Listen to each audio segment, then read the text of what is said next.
आप देख रहे हैं टुडे एक्सप्रेस 24/7। आइए बढ़ते हैं आज की मुख्य खबर की ओर।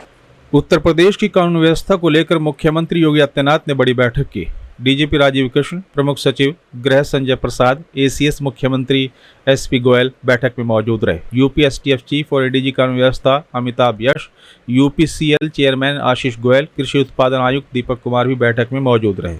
मुख्यमंत्री योगी आदित्यनाथ ने आगामी पर्वों को लेकर अधिकारियों को निर्देश दिए। त्योहारों में उल्लास बना रहे, कोई शरारत न पनपे। सीएम योगी ने कहा कि कावड़ यात्रा, मोहर्रम और रथ यात्रा के लिए सख्त निर्देश दिए।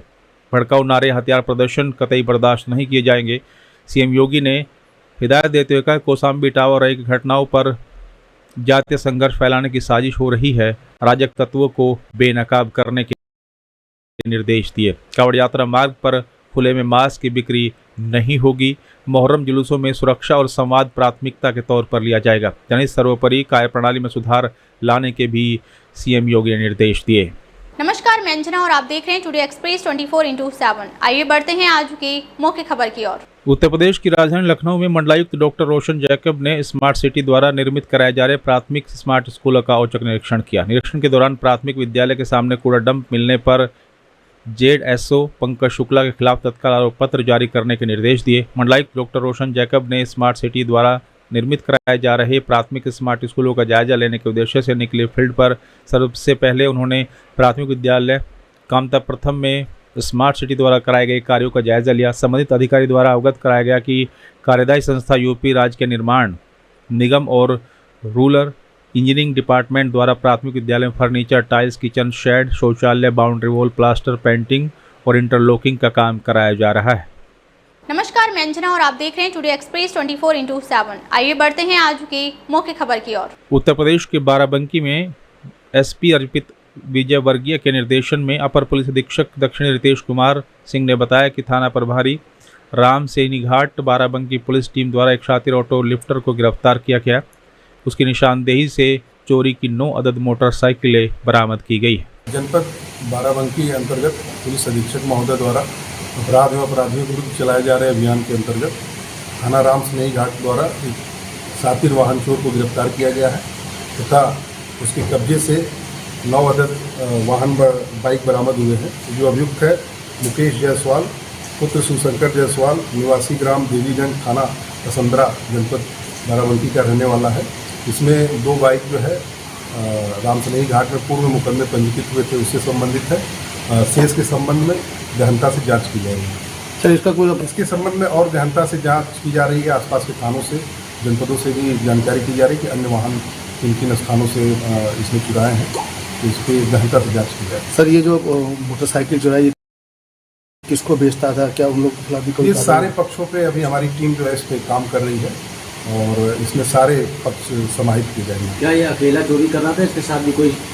जैसे मैंने बताया कि इसमें अभी हमारी जांच चल रही है, तो इसमें और हम साक्ष्य संकलन कर रहे हैं और ये कहाँ से लिए हैं और इनके साथ और कौन सम्मिलित हैं, इस सभी तथ्यों के गहनता से छानबीन चल रही है। नमस्कार, मैं अंजना और आप देख रहे हैं टुडे एक्सप्रेस 24/7। आइए बढ़ते हैं आज की मुख्य खबर की ओर। उत्तर प्रदेश के सोनभद्र में भारी बारिश की चेतावनी के बीच जिले के शक्तिनगर इलाके में मूसलाधार बारिश हुई। 3 घंटे से अधिक समय से बारिश से चारों तरफ जल भराव हो गया। वाराणसी शक्तिनगर राज्य मार्ग पर 3 से 4 फीट इकट्ठा पानी हुआ। राजमार्ग पर जल भराव से वाहन फंस गए। यातायात कई घंटों तक ठप रहा। राजमार्ग पर जलभराव के कारण पानी में फंसे टैंकर सहित कई वाहन। शुक्रवार को इसी जगह जलभराव में यूपी रोडवेज की कई बसें फंसी थी, बावजूद उसके प्रशासन नहीं चेता है। नमस्कार, मैं अंजना और आप देख रहे हैं टुडे एक्सप्रेस 24/7। आइए बढ़ते हैं आज की मुख्य खबर की ओर। उत्तर प्रदेश के सोनभद्र में संदिग्ध परिस्थितियों में शिवगुरु टेंट हाउस में आग लग गई। टेंट हाउस में आग लगने से लाखों का सामान जलकर राख हो गया। घटना की तत्काल सूचना पर फायर ब्रिगेड की और पुलिस को दी गई। संकरी रोड की वजह से दमकल वाहन मौके पर नहीं पहुंच पाए। आग बुझाने में दमकल कर्मियों को कड़ी मशक्कत करनी पड़ी। किसी तरह स्थानीय लोगों के सहयोग से दमकल कर्मियों ने आग पर काबू पाया। भरण पोषण का मात्र जरिया आंखों के सामने खाक होता देख भविष्य की चिंता में टेंट मालिक डूब गया। पीड़ित और स्थानीय लोगों ने प्रशासन से आर्थिक सहयोग की मांग की है।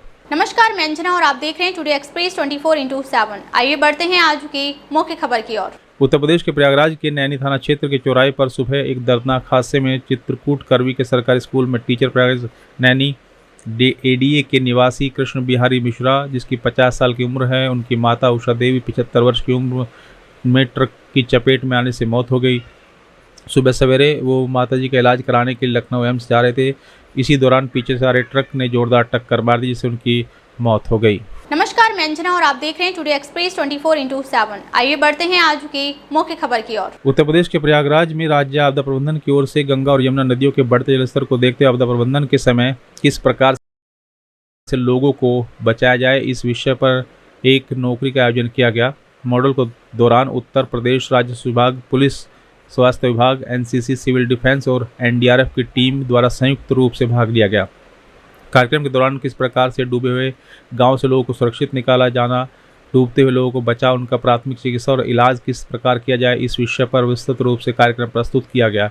इस पूरे कार्यक्रम के दौरान एनडीआरएफ की टीम द्वारा रेस्क्यू ऑपरेशन और मेडिकल इक्विजिशन ड्रिल कैसे इस्तेमाल की जाती है, इस पर विस्तृत प्रदर्शन किया गया है कि क्या है इस पूरे मॉक ड्रिल का उद्देश्य और इसमें किस तरह के कार्यक्रम आयोजित किए गए हैं। देखिए, अब बारिश का मौसम आ गया है और बाढ़ संभावित होती है, विशेषकर बड़ी नदियों में।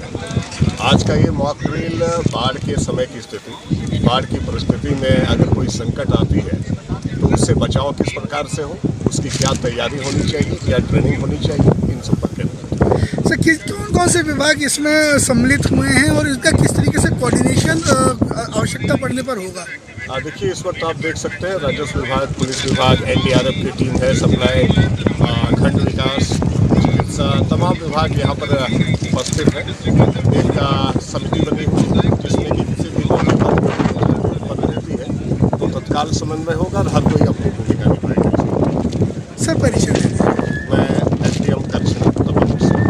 नमस्कार, मैं अंजना और आप देख रहे हैं टुडे एक्सप्रेस 24/7। आइए बढ़ते हैं आज की मुख्य खबर की ओर। उत्तर प्रदेश के शामली में superior food grains private limited गागूर ने किसानों की आमदनी बढ़ाने के लिए बड़े कदम उठाए।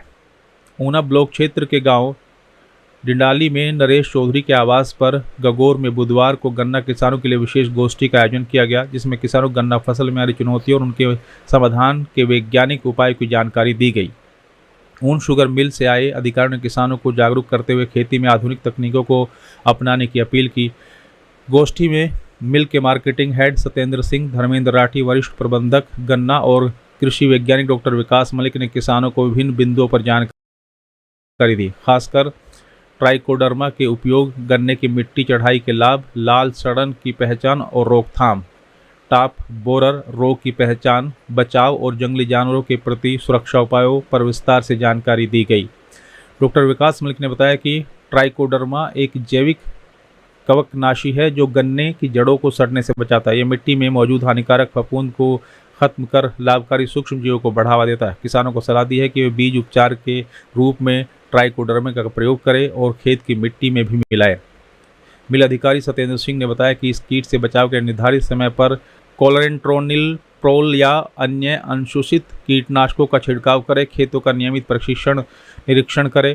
धर्मेंद्र राठी ने बताया गन्ने पर समय समय पर मिट्टी चढ़ाने से पौध की जड़ मजबूत होती है और फसल गिरने से बचती है। गोष्ठी में बताया गया कि जंगली जानवरों के बचाव के लिए गन्ने की फसल को नीलगाय व अन्य जानवरों से बचाने के लिए तारबंदी के साथ साथ विशेष गंध वाली दवाओं का प्रयोग करने की सलाह दी गई। उन्होंने बताया कि बाजार में उपलब्ध रिपेलेंट दवाइयाँ खेत की मेड़ पर छिड़कने से जानवर दूर रहते हैं। गन्ने की अच्छी पैदावार के लिए संतुलित खादों का भी प्रयोग करने की बात कही गई है।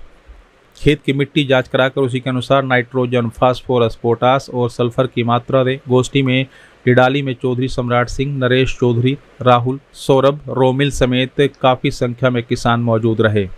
नमस्कार, मैं डॉक्टर विकास कुमार मलिक, कृषि वैज्ञानिक, कृषि विज्ञान केंद्र बागपत से। आप आज गांव-गांव जा रहे हैं, किसानों को संबोधित कर रहे हैं, सैकड़ों की संख्या में किसान इकट्ठा हो रहे हैं, क्या कार्यक्रम है जी? बेसिकली ये जो वर्तमान समय है इसमें गन्ने के उत्पादन को लेकर सभी किसान चिंतित है, क्योंकि गन्ने में कुछ महत्वपूर्ण बीमारियां लग रही है, जिस कारण से किसान संशय की स्थिति में है। हम प्रजातीय बदलाव भी करा रहे हैं, 0238 का प्रजाति बदल के अन्य प्रजातियां लगाई गई है, लेकिन उन प्रजातियों को हम किस प्रकार अच्छे से रख रखाव करें ताकि हमारी 38 के बाद जो आने वाली प्रजातियां हैं वो भी अच्छा उत्पादन दे पाएँ। वर्तमान समय में क्योंकि दो महत्वपूर्ण सिनेरियो हमारे सामने आ रहे हैं। एक सबसे महत्वपूर्ण सिनेरियो है रेड रोट, लाल सड़न रोग, एक ऐसी बीमारी जो गन्ने का कैंसर कहा जाता है, और जिसमें इसका प्रभाव अधिक होने पर पूरा का पूरा खेत भी सूख जाता है, कलम सूख जाते हैं। तो उसे बचाव के लिए किसानों को जागरूक किया जा रहा है कि आप अपने खेतों में बायो पेस्टिसाइड ट्राइकोडर्मा का इस्तेमाल करें ताकि हम उस बीमारी से सुरक्षित रह सकें और जो प्रजाति हम बदल रहे हैं वो भी हमारे खेतों में कारगर सिद्ध हो सके। किसानों ने आपको कुछ फसलों के बारे में, गन्ने की कुछ फसल भी दिखाई है जिसमें कुछ बीमारी थी, उनका क्या समाधान? जी जी, अभी वर्तमान समय में क्योंकि बरसात का मौसम शुरू हो रहा है तो इसमें पोक्का बोइंग नाम की एक महत्वपूर्ण बीमारी है जो गन्ने में ऊपर गोब के पास में पीले रंग के धब्बे बना देती है और वहाँ पर गोब उसकी पीले रंग के धब्बे बनने से उसकी गोब सिकुड़ने शुरू हो जाती है, प्रारंभ हो जाती है और फिर वहाँ पर उसमें अंदर गलन शुरू हो जाती है। तो उसकी 2-3 फेज बनती है, पहले क्लोरोटिक फेज आती है, फिर टॉपरोट फेज आती है, फिर उसकी नाइफ कट फेज आती है, जिससे पूरी गोब गन्ने की खराब हो जाती है। उसके लिए सभी किसान भाइयों से आग्रह है कि आप अपने खेतों में COC कॉपर ऑक्सीक्लोराइड की 2 ग्राम मात्रा प्रति लीटर पानी की दर से घोल बनाकर स्प्रे करें, लेकिन सावधानी ये बरतें कि इसके साथ अन्य केमिकल का इस्तेमाल न करें। 10 से 15 दिन के उपरांत पुनः कार्बनडाजिम, मैनकोजेब, उसके साथ में NPK का इस्तेमाल करें ताकि गोब पुनः फुटाव करके लेके आए और किसान को गन्ने का उत्पादन भी अच्छे से अच्छा प्राप्त हो।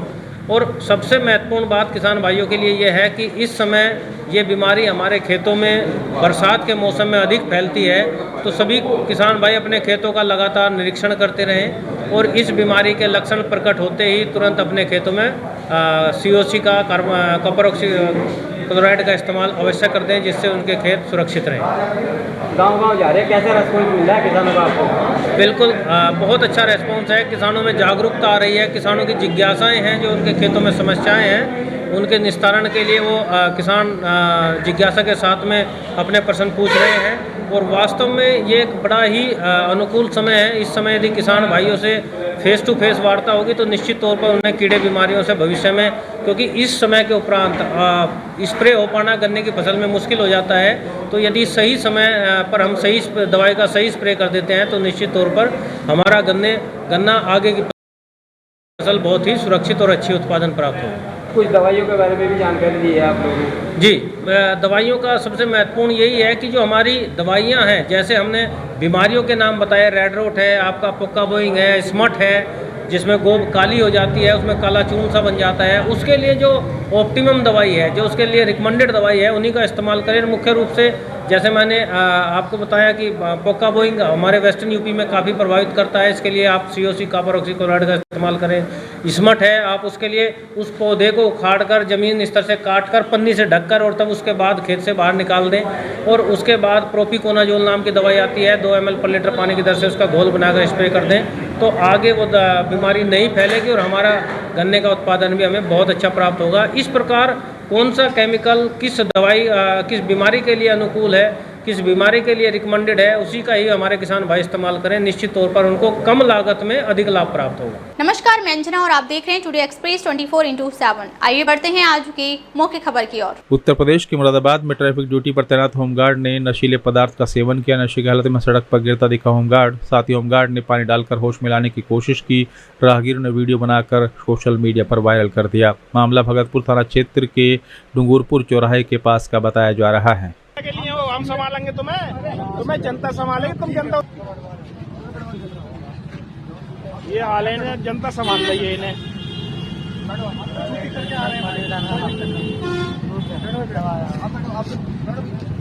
ये क्या ड्यूटी करेंगे, ये क्या ड्यूटी करेंगे बताओ।